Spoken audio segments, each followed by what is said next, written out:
네, 안녕하십니까. 조성돈입니다. 오늘 여러분들과 함께 오늘 성경 세상 보기 이렇게 시작을 하려고 합니다. 그동안 이제 뭐 펼쳐보기, 뚫어보기, 그 다음에 요번에 이제 세 번째 시즌입니다. 세상 보기 이렇게 시작을 하는데요. 앞에 분들이 너무 잘해주셔서 상당히 고민을 많이 했습니다. 네. 제가 이 세상 보기 하면서 PPT를 준비하다가 사진을 하나 넣으면 재밌겠다 이렇게 생각이 들어서 사진을 하나 넣었는데요. 10년 전 사진입니다. 젊었을 때입니다. 저 사진 보고 재밌을 것 같아서 제가 넣었는데요. 이게 제가 2010년도에 지난주에 했었던 교회 다니면서 그것도 몰라 책 냈을 때 조선일보에서 제 이렇게 특집 같이 이렇게 개인 소개를 이렇게 해준 적이 있습니다. 그래서 그때 그 기자가 인터뷰를 조선일보사에서 했는데 인터뷰 끝내더니 사진을 나가서 같이 찍자고 자기가 찍고 싶다고 그래서 기자가 직접 찍은 사진입니다. 종교부 기자가. 근데 저를 그 조선일보에 있는 광화문 사거리까지 저를 데리고 가가지고 저기다 딱 세워놓고 저 사진을 찍었습니다. 제가 그래서 제일 마음에 들어하는 사진인데 저기다 세워놓고선 저 사진을 딱 찍어놓고 광화문 사거리에서 그러면서 그 제목을 이 기자가 아주 기똥차게 붙였습니다. 뭐라고 붙여놨냐면 세상과 교회가 부닥치는 곳에 그가 있다. 상당히 재밌는 제목을 뽑았는데요. 근데 그게 저한테 무슨 칭찬같이 느껴졌습니다. 제가 계속 교회하고 이 사회랑 어떻게 소통을 할 건지, 사회에서 교회는 어떻게 보는지, 교회는 사회를 어떻게 봐야 될지 뭐 이런 것들을 많이 다루었는데요. 그런 관점에서 오늘부터 시작되는 5주간의 이 성경 공부에서 그런 이야기를 좀 다뤄보려고 합니다. 그래서 특별히 성경은 빌레몬서를 택했습니다. 빌레몬서는 딱 한 장만 있습니다. 1절부터 25절까지의 말씀입니다. 제가 이걸 선택을 딱 했더니 우리 정유한 목사님께서 본인은 창세기 50장을 5주 만에 끝내느라고 너무 고생을 했는데 저보고 머리 좋다고 한 장만 택했다고 하셨는데 그런 것 같습니다. 빌레몬서의 특징이 있습니다. 좀 전에 말씀드린 대로 뭐 이렇게 1장이란 개념도 없습니다. 빌레몬서 하나가 한 장으로만 구성이 되어져 있고요. 말씀드린 대로 25절까지의 말씀입니다.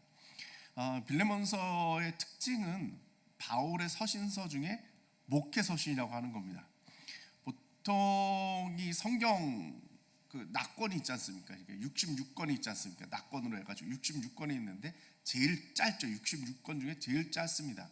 그리고 이 66권 중에 이 글을 받는 사람의 이름이 붙은 게 디모데, 전후서, 디도서, 그다음 빌레몬서입니다. 요 세 가지밖에 없습니다. 권수로 하면 4권이고요. 이 특징은 바울 선생님께서 자신의 제자뻘 되는 사람들에게 내지는 특별히 빌레몬서 같은 경우는 어떤 목적을 가지고 우리가 잘 알다시피 오네시모의 용서, 그 종이었던 오네시모의 용서라는 주제를 가지고 편지를 보낸 건데 이루어졌다. 그래서 목회서신이라고 그럽니다. 돌봐준다라는 그런 뜻에서 목회서신이라고 그러고요. 이게 아마 제가 생각할 때는 바울 선생님이 썼다라는 그 권위가 없었다면 성경에 못 꼈을 수도 있습니다. 66권에 들어갈 만한 내용이냐? 그건 조금 의문이 들 수도 있습니다. 왜냐하면 그 주요 내용은 딱 정해져 있거든요. 오네시모가 빌레몬의 종이었는데 돈 들고 도망을 갔는데 다시 돌아가게끔, 이 사람을 다시 돌아가게끔 해주기 위해서 어떻게 보면 용서해줘라 하는 지극히 개인적인 내용인데 이 가운데 들어가 있다라고 하는 거죠. 그래서 조금 어떻게 보면은 바울 선생님이 아니었으면 불가능했던 성경 중에 한 권이 아닌가 그런 생각이 들고요. 오늘은 제가 이제 30분 동안 여러분들과 함께 이 빌레몬서의 수신자, 편지를 받는 사람들과 편지를 보낸 바울에 대한 이야기를 오늘 잠깐 해보려고 합니다. 오늘 들어있는 말씀은, 오늘 본문으로 보고자 하는 말씀은 1절부터 3절까지의 말씀입니다. 그리스도 예수를 위하여 갇힌 자 된 바울과 및 형제 디모데는 우리의 사랑을 받는 자의 동역자인 빌레몬과 자매 아비아와 우리와 함께 병사된 아키뽀와 내 집에 있는 교회에 편지하노니 하나님 우리 아버지 주 예수 그리스도로부터 은혜와 평강이 너에게 있을지어다. 아멘. 쉽게 말씀을 드리면 이 3절까지의 말씀은 보통 편지의 서론입니다. 딱 시작할 때 그 상투적인 표현이다 이렇게 볼 수도 있겠는데요. 여기에 보면은 수신자들은 세 명이죠. 결정적으로는 세 명입니다. 그죠?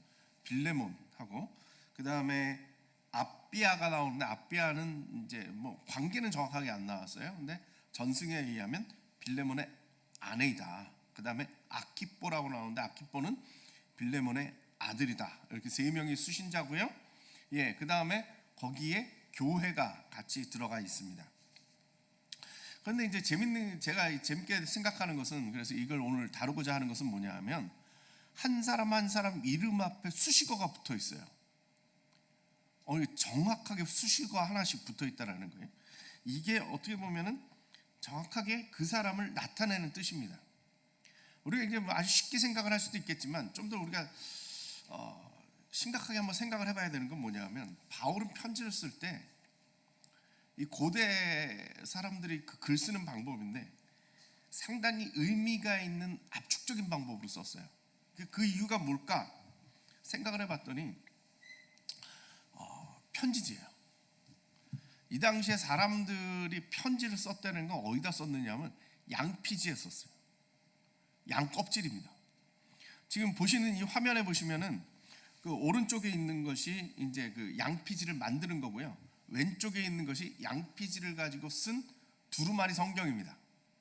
옛날에 종이라는 게 없었잖아요. 서양 사람들은 특히 종이라는 게 없다 보니까 방법이 양 가죽을 저기 붙여놓은 것처럼 길게 늘리는 겁니다. 길게 늘려가지고 종이처럼 얇게 만들어가지고, 그 정도까지는 안 되지만, 그러니까 그 가죽을 얇게 넓혀가지고 그 위에다 썼습니다. 종이 대신에. 그럼 한번 생각을 해보세요. 종이값이 얼마일까요? 양 한 마리 저거 뜯어가지고 종이를 몇 장이나 만들 수 있을 것 같습니까? 저는 그렇게 생각해 보면, 제가 생각할 때 이 편지지 한 장이 요즘으로 치면 양가죽 잠바 하나 값은 될 것 같아요. 요즘 양가죽 잠바 하나가 얼마나 할까요? 제가 찾아봤는데 롯데닷컴 보니까 제일 싼 게 50만 원이고 좀 나가는 게 130만 원입니다. 그러니까 한 8, 90만 원 평균으로 치면 한 장이. 여기다가 이런저런 말을 쓸 수 없어요. 요즘처럼 뭐 컴퓨터로 뭐 돈 듭니까? 그냥 글이 뭐 하나 쓰면 쫙 써도 부담이 없잖아요. 근데 그게 아니라 옛날에는 한 글자 한 글자가 정말 정성을 들여서 쓰는 거예요. 그러니까 뭐 수식어가 없어요. 특히 보면 여러분들이 바울 서신서를 이렇게 보시면은 느끼실지 모르겠는데 예화라는 게 없어요. 딱 정제된 단어를 가지고 그 신학을 딱딱딱 집어냅니다. 그래서 우리가 서신서를 보면 이해가 잘 안 돼요. 역사서도 아니고 이 서신서를 보면 잘 이해가 안 되는데 그 이유가 이제 그런 데 있다고 봅니다. 옛날 사람들은 다들 그런 그 학문도 그렇게 하고 있다라는 것이죠. 그러면서 그리스도 예수를 위하여 갇힌 자, 우리의 사랑을 받는 자, 동역자, 자매, 우리와 함께 군사된 자라는 이 수식어가 붙었는데 이것 하나하나가 의미가 있습니다. 그 얘기를 좀 드리려고 합니다. 첫 번째 빌레몬이 나옵니다. 빌레몬은 뭐라고 나왔죠? 사랑을 받는 자다 이런 뜻이죠. 그리스어가 상당히 중요한 부분입니다. 보시면 대충 알 수 있습니다. 호 아델포스 필레모니 토 아가페토 카이 순 에르고 헤몬. 그리스어를 제가 배운 게 한 30년 전에 배웠고 손을 놓은 지가 한 20년 됐습니다. 가끔씩 이제 성경 공부할 때 이제 찾아보는 수준인데 그렇게 부담을 느낄 필요는 없습니다. 왜냐하면 이게 사어기 때문에, 죽은 언어기 때문에 어떻게 읽느냐는 그렇게 중요하지 않습니다. 그냥 자기 나라 언어대로 표기 방법대로 다들 읽어도 인정을 해줍니다. 아델포스라고 하는 것은 이제 형제란 뜻이에요. 우리 형제 빌레몬에게 3인칭입니다. 이건 알 수가 있죠. 그죠? 아가페토 하면 뭐에서 나온 것 같아요? 사랑받는 자. 아가페에서 나온 거예요. 아가페. 수동형입니다. 사랑을 받는 자라는 뜻이죠. 우리가 보통 이제 편지를 쓸 때 우리 이제 한국 사람들은 잘 안 씁니다만 외국 사람들 보면 이제 다들 친애하는, 우리 말로 하면 친애한이네. 애자가 사랑 애자잖아요. 그래서 보통 저희 뭐 독일에서 친구들이나 아니면 지도 교수님도, 저 지도하셨던 교수님도 항상 편지 쓸 때마다 리버 헤어조 이렇게 씁니다. 그러니까 사랑하는 이렇게 씁니다. 이렇게 보통 이게 일반적이다 이렇게 생각할 수 있어요, 서양 사람들은. 근데 바울은 이걸 그렇게 쉽게 쓰지는 않았습니다. 이 빌레몬에게 딱 한 번 쓰고, 편지가 13개가 있는데 빌레몬에게 딱 한 번 쓰고 또 하나 어디서 썼느냐? 로마 교회를 향하여, 사랑하는 로마 교회요, 이렇게 붙였을 뿐이지 함부로 쓰지는 않았어요. 딱 빌레몬에게 쓴 겁니다. 빌레몬에게 이렇게 쓰는 의미가 있었다라는 거죠. 이건 나중에 이제 내내 이제 설명이 좀 나올 겁니다만, 저는 그렇게 생각해요. 그러니까 이게 형제에 대해서 자기가 사랑한다라는 말을 쓴다라는 건 쉽지 않다라는 거예요. 실은 써야 되는 거죠. 우리 마음속에 그런 게 있지 않습니까? 눈에 안 보이는 거에 대한 사랑은 참 쉽게 합니다. 예를 들어서 무슨 아프리카의 난민, 뭐 우리가 가까이 없는 그런 사람들에 대해서 사랑의 마음 품습니다. 도와주고 싶다라는 마음도 품습니다. 근데 왜 그건 쉽죠? 직접적으로 내가 안 해도 되기 때문에 그렇습니다. 부담이 없습니다. 그럼 뭐 예를 들어서 윤동주의 시를 모든 죽어가는 것들을 사랑해야지. 그 죽어가는 게 뭡니까? 잘 모르죠. 부담이 없어요. 그런 것들입니다. 저는 그걸 넘어서야 되지 않겠느냐 이거죠. 우리 형제 자매를 함께 사랑해야 된다는, 진짜 우리 가운데 있는 그 사람을 사랑해야 된다는 거죠. 근데 우리 있는 사람들이, 주변에 있는 사람들이 실은 사랑하기가 힘들어요. 부닥치는 것도 많고 미운 것도 있고, 그렇죠? 그런 걸 넘어서야죠. 그 이유는 뭐냐? 바로 그 사람을 위해서 예수님께서 돌아가신 거거든요. 그 사람을 위해서 십자가에 달려 죽기까지 하신 거거든요. 그만큼 존귀한 사람들이라는 거예요. 그 형제를 내가 사랑하지 못한다? 내가 문제가 있는 거죠. 하나님이 존귀하다고 하는데 내가 존귀하게 못 여긴다? 이건 문제가 있는 거라. 저는 교제라는 것은 여기서부터 시작한다고 생각해요. 제가 뭐 식사 기도를 하거나 무슨 교제 가운데 기도하라고 그러면 제가 무슨 기도를 드리냐 하면, 상대방 안에 있는 예수 그리스도를 발견하는 시간이 되게 해주십시오. 그 사람을 사귄다라는 건 뭐냐? 그 사람 안에 있는 예수 그리스도, 그리고 그 사람을 통해서 역사하셨던 그 예수님의, 그 하나님의 그 역사를 내가 발견하는 것이라고 저는 생각을 해요. 그래서 우리가 사랑한다, 교제를 한다, 이런 것은 바로 그 사람 자체를 뛰어넘어서 그 안에 있는 예수 그리스도를 발견해내는 과정이다, 이렇게 생각을 합니다. 둘째로 빌레몬 같은 경우는 수식어가 하나가 더 있습니다. 그게 뭐냐면 동역자다, 이런 뜻입니다. 동역자다, 이런 뜻입니다. 이게 조금 중요한 의미가 있습니다. 이거 잘 보셔야 되는데, 그 말이 뭐냐? 순 에르고입니다. 순 에르고. 마지막 두 번째 단어입니다. 순 에르고라는 뜻입니다. 이걸 제가 설명을 드리면 여러분들이 이해가 되실 겁니다. 신이라고도 별명을 순이라고도 얘기를 하는데, 신이라고 하는 것은 뭐냐 하면 함께 한다, 이런 뜻입니다. 같이 한다, 이런 뜻입니다. 그러니까 에르고스가 중요한데, 에르고스는 뭐냐 하면 에르게오라고 일한다, 이런 뜻입니다. 일한다, 이런 뜻입니다. 그래서 일이라는 게 뭐냐, 이게 그 명사형이 뭐냐? 에르게이야. 에르게이야 하면 무슨 이렇게 좀 떠오르는 게 있으십니까? 이게 뭐냐 하면 에너지라는 말. 에너지. 여기서 나온 뜻입니다. 일을 할 때 에너지가 나옵니다. 일을 할 때 에너지가 나옵니다. 이게 이제 그 원어를 살펴보는 방법이죠. 근데 시네르고스 하면 그럼 무슨 뜻이겠어요? 시너지. 함께 일하는 사람들에게는 시너지가 있다, 이 말이에요. 시네르게오. 이게 상당히 중요한 부분이라고 저는 생각을 하는데, 우리가 동료라는 말, 같이 일하는 사람이란 뜻이죠. 이게 시네르고스입니다. 같이 일하는 사람. 이 사람들과 함께 시네르게이오, 같이 일을 하면은 무슨 일이 벌어지냐? 내가 에너지를 받고, 그 말 뜻이 뭐냐면 능력이란 뜻입니다. 내가 능력을 받고 그 능력 받음으로 말미암아 일을 하게 되고, 함께 일할 때 시너지, 합쳐진 시너지 효과가 일어난다 이 말이죠. 저희가 상당히 중요한 부분이라고 생각을 합니다. 우리들은 다들 동역자입니다. 시네르고스입니다. 우리들은 같이 일할 때 시너지 효과가 일어납니다. 우리가 일을 할 때 나한테도 에르게이아 능력이 나타나지만, 함께 일할 때 그 능력 이상의 시너지 효과가 일어나게 된다는 거죠. 우리 믿는 사람들은요, 다 동역자들입니다. 그게 뭐예요? 하나님의 일을 함께 한다라는 그런 동역자라는 거죠. 우리가 왜 이 세상을 살아갑니까?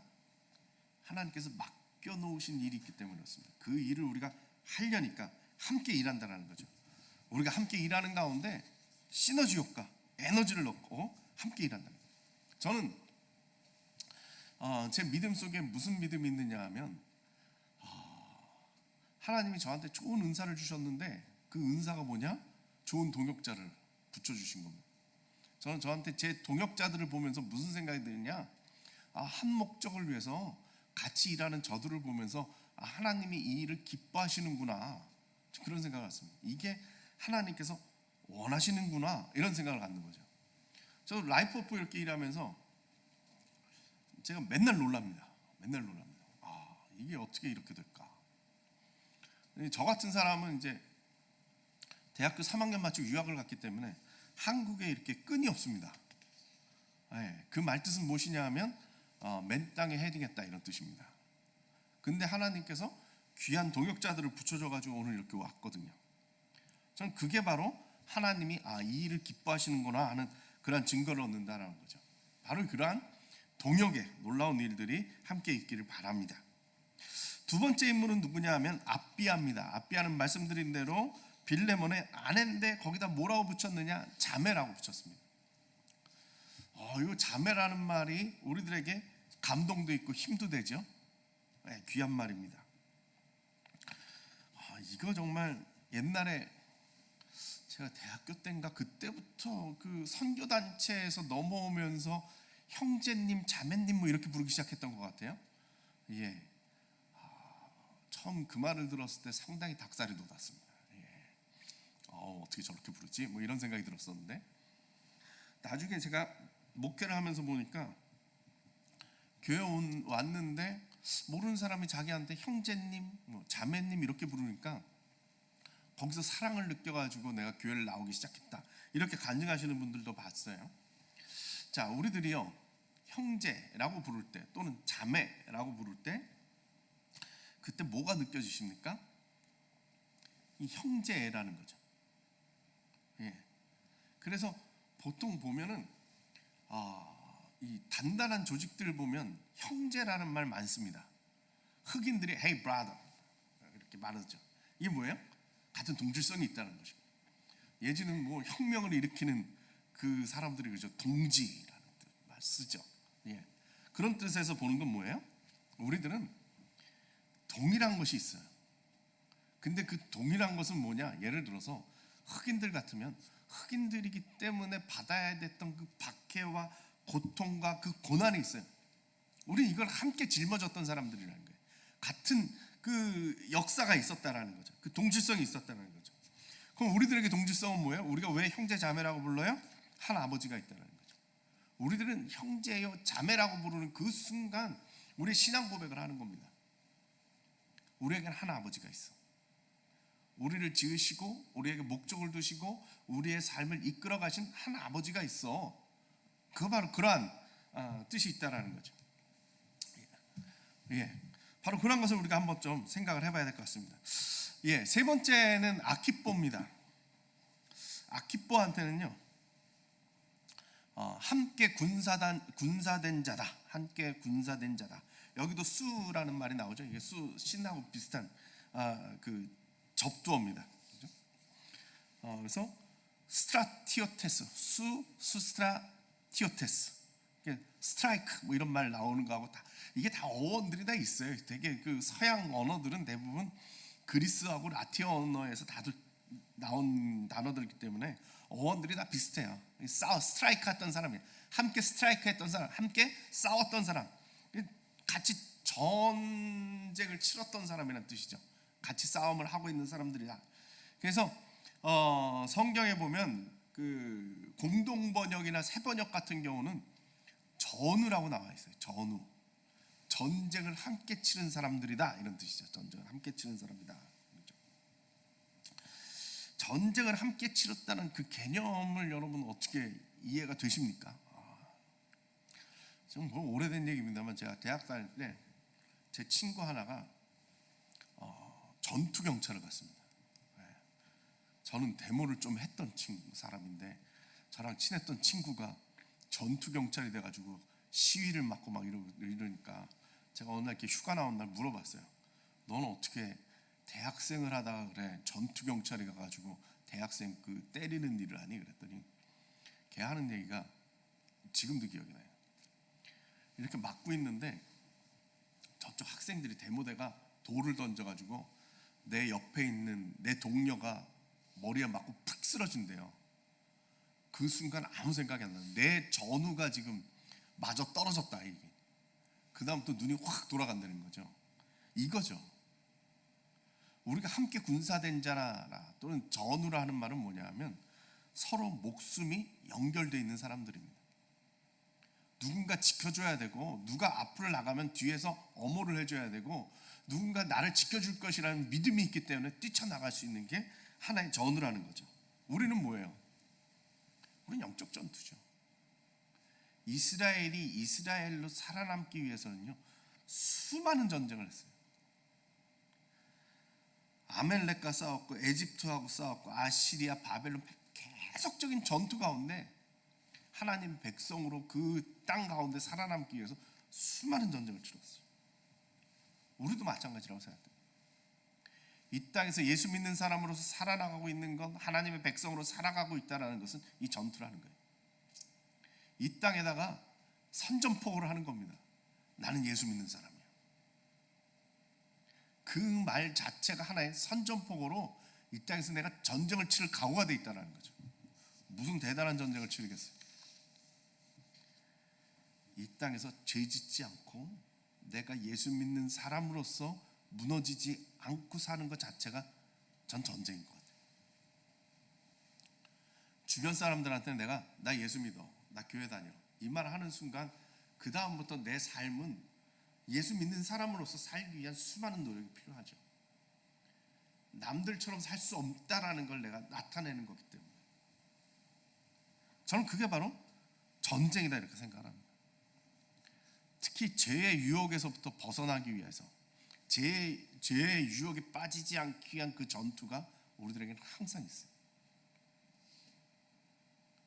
우리가 이 긴장을 놓는 순간 자연스럽게 짓는 게 죄죠. 누가 처음부터 나는 죄를 져야지 각오하고 죄를 짓습니까? 지내다 보니까 죄를 짓는 거죠. 죄라는 것은 항상 그러한 속성이 있는 것 같아요. 그래서 우리가 함께 군사된 자라는 건 뭐냐?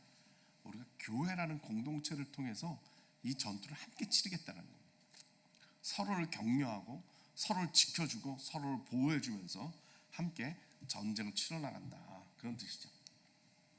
그 다음에 이제 내 집에 있는 교회다 이런 얘기가 있는데 이 부분에 있어서는 제가 나중에 더 자세히 한번 설명을 하도록 그렇게 하겠습니다.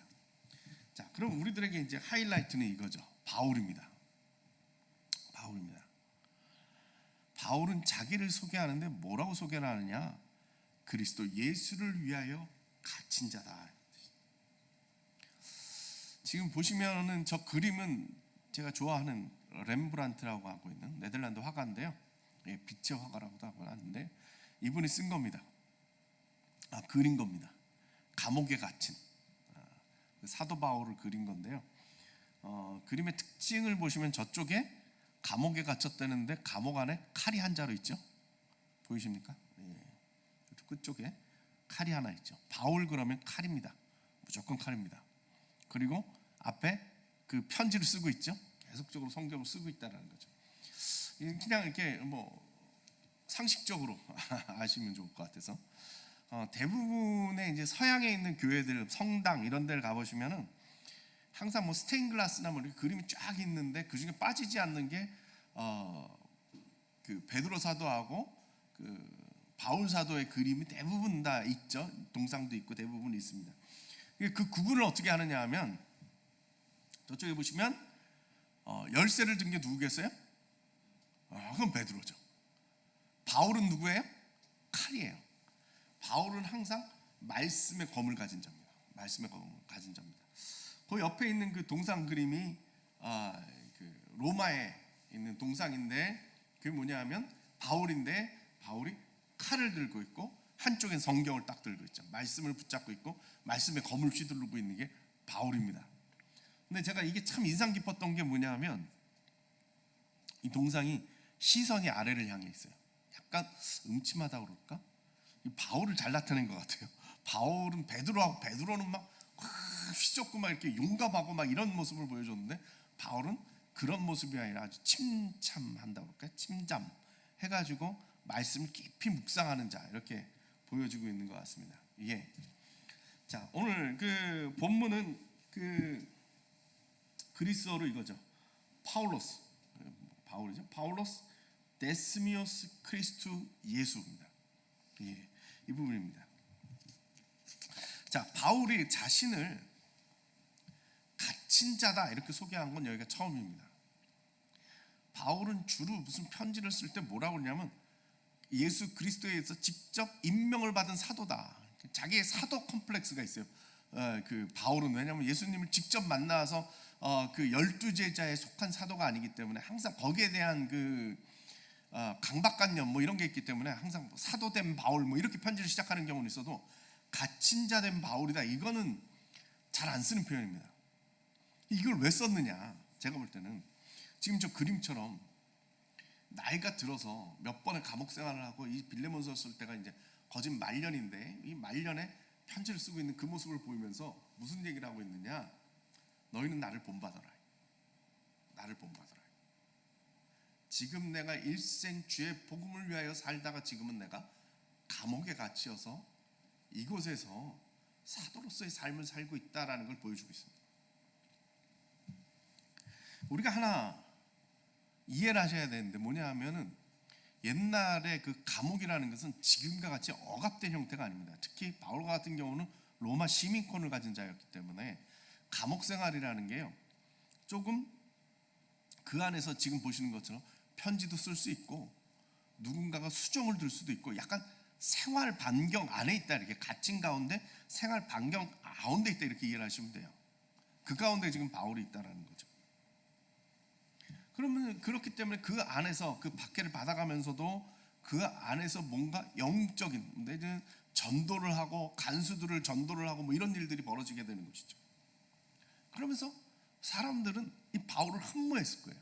어떻게 저렇게 복음을 위해서 정말 끊임이 없이 그리고 그 안에서 용감하게 무너지지 않고 예수 그리스도를 위하여 살 수 있는가 여기에 대한 것이 있다는 거죠. 바울은 그 삶으로 자기를 보여주고 가르쳐주는 사람이었다는 거예요. 저는 오늘날 이 불행한 것 중에 하나가 뭐냐 하면 영웅이 없다는 거예요. 본받을 만한 우리의 영웅이 누구냐. 요즘 너무 인터넷이 발달되고 쉽게 해서 네티즌 수사대들이 발달되고 하다 보니까 뭐냐 하면 굳이 몰라도 될 걸 너무 많이 알게 된 것 같아요 우리가. 그래서 그 어떤 사람도 존경할 수가 없어요. 최근에도 무슨 장관 청문회 뭐 이런 거 했습니다만 그 사람들이 사회적으로 보면 얼마나 존경받는 사람이겠어요. 근데 거기 나와서 뒤집어 놓고 보니까 이거 뭐 저런 사람이다 했나. 어제도 제가 어디 갔다가 교수들 사는 게 뭐 그래 뭐 이런 얘기를 어저께 제가 들었는데 자꾸 그렇게 그 인물들을 잃어버리게 된다는 거죠. 근데 이 영웅들을 잃어버린다는 말에 뒤집어 보면 무슨 얘기냐면 우리가 본받고 싶은 사람이 없는 겁니다. 우리가 영웅을 이야기한다라는 건 뭐냐면 이순신 장군, 위인전을 읽고 이순신 장군 그러면 그 사람한테 나라에 대한 충성, 충의 가치관을 배우는 거예요. 세종대왕 그럼 세종대왕한테 그 백성을 사랑하는 애민의 사상을 배우는 거예요. 신사임당 그럼 가정, 링컨 그럼 만민 평등 뭐 이런 가치관을 배우는 건데 이런 기준들을 잃어버렸다는 거죠. 바로 이 부분이 우리들이 정말 불쌍해진 거예요. 배워야 될 게 없어졌다는 거죠. 인생의 기준이 없어졌다는 거예요. 근데 바울 선생님이 지금 그 얘기를 하는 거예요. 난 갇혔어. 내가 복음을 위하여 예수 그리스도를 위하여 내가 지금은 갇힌 중에 있다라는 그걸 나타내면서 무슨 얘기를 하고 있느냐? 너희도 나처럼 예수 그리스도를 위하여 죽기까지 충성하기를 요청하고 있다라는 거죠. 저는 전에 그런 걸 봤어요. 그 광고인데 나는 나 톡톡 튀고 싶어 뭐 이런 광고, 옛날 광고입니다만 그거 보면서 무슨 생각이 드냐면 어디서 많이 보던 구절이다. 나는 나다. 어디서 보던 구절입니까? 출애굽기에 나오죠. 하나님께서 자기를 설명할 때 나는 야훼라, 나는 나다, I am who I am 하는 그 말. 그러니까 그러한 절대적인 것들을 놓치고 난 이후에 우리들이 많이 무너지고 있는 이러한 때에 우리 바울 선생님께서 우리들에게 이야기해 주시는 겁니다. 너희는 나처럼 살아라. 복음을 위하여 모든 것을 내려놓고 주를 위하여 너의 삶을 내어놓는 그러한 삶을 살 수 있기를 우리들에게 요청하고 있다라는 것이죠. 참 이 점점 상대화되어지고 어려워지는 이 시대에 우리 신앙의 영웅을 하나 정도 이렇게 만들어야 될 이유가 있는 것 같습니다. 예. 자, 그다음 이제 중요한 단어가 나옵니다. 두 번째 개념인데,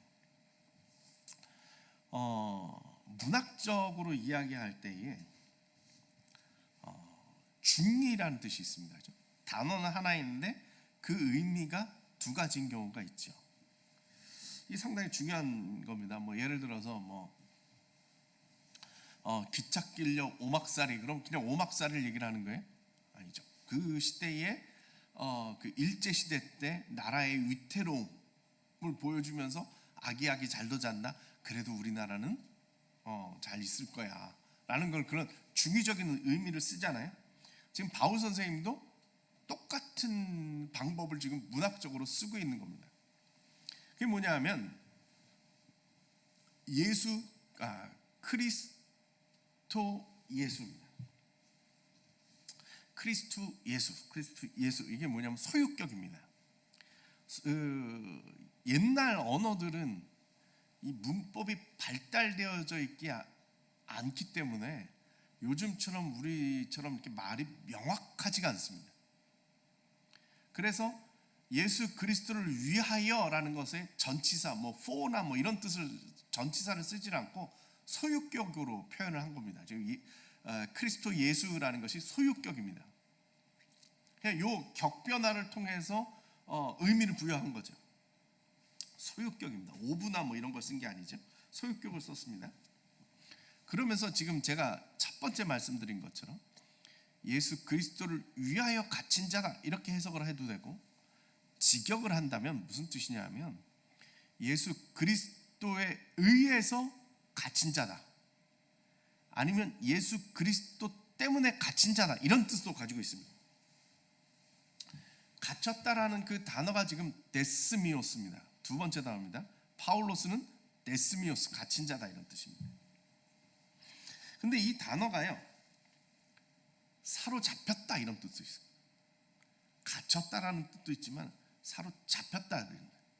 그럼 그 말 뜻은 무슨 얘기냐? 예수 그리스도에 의해서 바울은 사로잡힌 자입니다. 사로잡힌 자. 이 단어가 어떻게 쓰이느냐? 누가복음 13장 10절에서 17절에 보면 안식일에 예수님께서 그 병든 여인을 고친 자다, 고쳐주는 일이 있습니다. 근데 그 여인을 고쳐주었더니 안식일에 왜 병을 고쳐주는 행위를 하느냐, 안식일에 왜 그런 행위를 하느냐 이런 질문을 해요. 그랬더니 예수님께서 뭐라고 대답하시느냐 하면, 그러면 18년 동안 사단에게 매임받은 아브라함의 딸을 안식일에 이 매임에서 푸는 것이 합당치 아니하냐. 본문이 없기 때문에 제가 다시 한번 읽어드리겠습니다. 그러면 18년 동안 사단에게 매임받은 이게 뭐예요? 데스미우스. 사단에게 매임받은 이 아브라함의 딸을 안식일에 이 매임에서, 역시 데스미우스, 이 매임에서 푸는 것이 합당치 아니하냐. 이게 무슨 말이냐? 이 여인은 데스미아죠. 오스라는 게 이제 그 남성형이니까 사로잡힌 자입니다. 누구에게? 지금은 사단에게 잡힌 자입니다. 예수님은 안식일에 병을 고쳐준 뿐만 아니라 뭘 했어요? 사단에게 매임받은 걸 풀어준 겁니다. 해방자라는 뜻이죠. 이해가 되십니까? 지금 제가 말하고 싶은 것은 무엇이냐? 매였다라는 것은 영적인 매임을 이야기하기도 합니다. 이 여인이 사단에게 매임받아져 있었다면 바울 사도는 지금 이 단어를 써서 데스미오스 크리스ቱ 예수라고 하는 이 말뜻을 통해서 무슨 중요어로 썼느냐? 내가 실제적으로 감옥에 갇힌 것도 있지만 나는 지금 예수 그리스도의 사로잡힌 바가 되어졌다. 바울의 사건 기억하시죠? 뭐예요? 다메섹 도상에서 예수 그리스도에게 잡힌 바 됐죠. 그 인생이 뒤집어진 거죠. 왜? 예수 그리스도의 잡힌 바가 되어졌기 때문에. 우리들은요, 자유에 대한 갈망이 있어요. 자유라는 것이요, 인간의 아주 본처적인 본성입니다. 그런데 이 자유라는 것을 잘못 해석하면 방종이 되죠. 내가 내 마음대로 죄를 짓는 것이 자유라고 생각할 수도 있어요. 저는 인간이 이 욕망을 놓치지 못하는 것 같아요. 죄라는 것도 무엇이냐? 이러이러한 것들은 죄라고 이야기를 해놓으니까 이것을 벗어나고 싶어하는 욕망이 있다라는 거예요. 저희 딸이 이제 지금은 뭐 30 다 됐습니다만, 제가 생생히 기억하는 것 중에 하나인데요. 어느 날 아주 어렸을 때 겨우 걷기 시작하고 뭐 이런, 조금 한 3살 4살 그렇게 됐을 것 같은데, 어느 날 소파 위에 이렇게 올라가서 자기 마시던 컵을 이렇게 들고서는 저를 빤히 쳐다보면서 물을 소파 위로 이렇게 쓱 붓더라고요. 제가 깜짝 놀라가지고 이제 했겠죠, 그죠? 제 이미지상 뭐 어떻게 했는지 얘기를 안 하겠습니다만 제가 화가 났죠. 도발이잖아요. 빤히 아빠를 쳐다보면서 걔가 자기 마시다 흘리는 게 아니고 그냥 붓더라고요. 나중에 생각을 하면서 무슨 생각이 들었냐면, 쟤는 무슨 생각으로 그랬을까? 아마 걔는 그걸 하면서 아빠가 언제 폭발하나를 실험을 해본 것 같아요. 아빠 화를 낼까? 근데 이거 하면 안 되는 건데 이거 해도 되나? 하면 아빠는 어떤 반응을 보일까? 뭐 이런 거죠. 전 그걸 보면서 무슨 생각이 들었냐면, 죄의 속성인 것 같아요. 하지 말라고 하는 걸 할 때 그 짜릿함이 있어요. 그 죄의 경계를 넘는 그 순간에 그 짜릿함이 있어요. 그게 우리들의 아드레날린을 폭발시키는 게 아닌가? 그런 생각이 들어요. 네. 어떻게 아느냐? 해봐서 알아요. 그것이, 경계를 넘는 것이 우리들이 자유라고 생각한다면 우리들이 하나의 그 실수라는 것이 있죠. 그건 뭐예요? 우리가 지금 예수 그리스도에 의해서 사로잡힌 바가 되어졌지만은 이것을 벗어나면 자유로운 것이 아니라 다시 사단에 사로잡힌 자가 된다는 거예요. 죄에 사로잡힌 자가 된다. 우리들은 무엇인가에 의해서 사로잡힌 삶을 살게끔 되어져 있죠. 우리가 뭔가 생각이 있고 뭔가 지배를 받지 않는다? 그런 순간은 없습니다. 대부분 지배를 받죠. 우리가 어떤 데스미오스가 될 것이냐, 사탄의 데스미오스가 될 것이냐, 예수 그리스도의 데스미오스가 될 것이냐, 그거를 우리가 좀 봤으면 좋겠습니다. 바울 사도는 아마 그 얘기를 하는 것 같습니다. 내가 왜 이렇게 사는가? 내가 왜 이런 삶으로 되어졌는가? 객관적으로 보면 그렇게 방랑을 해야 되고, 그렇게 매를 맞아야 되고, 그렇게 박해를 받아야 되고, 심지어 감옥에 갇힌 자가 된 이 순간 그가 하는 얘기는 뭐냐? 이 모든 것은 내가 예수 그리스도에 의해서 사로잡힌 바가 되어졌기 때문이다라고 이야기를 하고 있는 것이죠. 우리 모두가 아마 그런 생각을 좀 가져봤으면 좋겠습니다. 지금 저희가 그 수신자와 발신자에 대한 이야기를, 그들의 수식어를 가지고 이렇게 쭉 얘기를 했지만, 우리의 삶 가운데 정말 하나님의 사랑받는 자로서, 동역자로서, 그리고 자매로서, 함께 군사된 자로서, 그리고 예수 그리스도를 위하여, 그리고 예수 그리스도에 의하여 사로잡힌 자가 된 우리들의 모습들을 발견할 수 있는 여러분들이 되시기를 간절히 축원합니다. 감사합니다.